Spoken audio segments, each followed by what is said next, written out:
Rockets दागे गए हैं यहाँ पर। हमारे सामने ठीक ऊपर 4-5 आपको रॉकेट्स के बड़े निशान दिखाई देंगे। ये साफ संकेत है कि हमास की तरफ से और भी ज़्यादा रॉकेट्स दागे जा रहे हैं। ये देखिए, ठीक मेरे कैमरामैन मान आपको दिखाएंगे किस तरह से एक के बाद एक रॉकेट्स दागे गए हैं। सभी लोगों को यहाँ पर किसी तरह से छुपने के लिए कहा गया है और कैमरामैन मान हम आपको लगातार लाइव दिखा रहे हैं।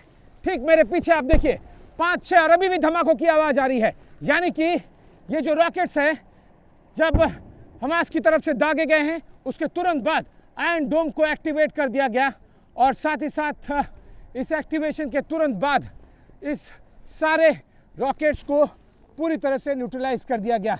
एक बार फिर ये आज हमारा तीसरा क्लोज कॉल जिसे कहते हैं काफ़ी बाल बचने वाला सिचुएशन, क्योंकि ठीक हमारे ऊपर 1-2 नहीं बल्कि आपको दिखाई देगा 6-7 इस तरह के रॉकेट्स दागे गए। उसके तुरंत बाद हमें कवर लेने की ज़रूरत पड़ी। मेरी बाईं तरफ से ये रॉकेट्स आए और जैसे ही ये रॉकेट्स हवा में आए आयरन डोम सिस्टम एक्टिवेट कर दिया गया और साथ ही साथ सभी लोगों को शेल्टर लेने के लिए इंडिकेट कर दिया गया।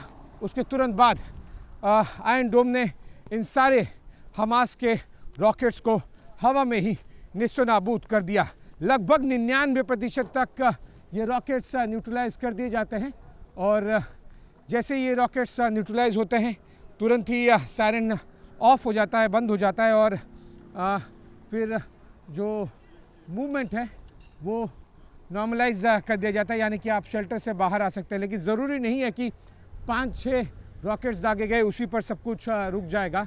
कई बार इस तरह से वेव सी आती है और एक बार फिर हमें 6 से 7 मिसाइल्स की वेव दिखाई दी और ठीक हमारे सर के ऊपर उन रॉकेट्स को इजराइल के आयरन डोम सिस्टम ने एक बार फिर न्यूट्रलाइज कर दिया। कैमरामैन मान के साथ मैं आशीष सिंह, गाज़ा बॉर्डर से एबीपी न्यूज़ के लिए।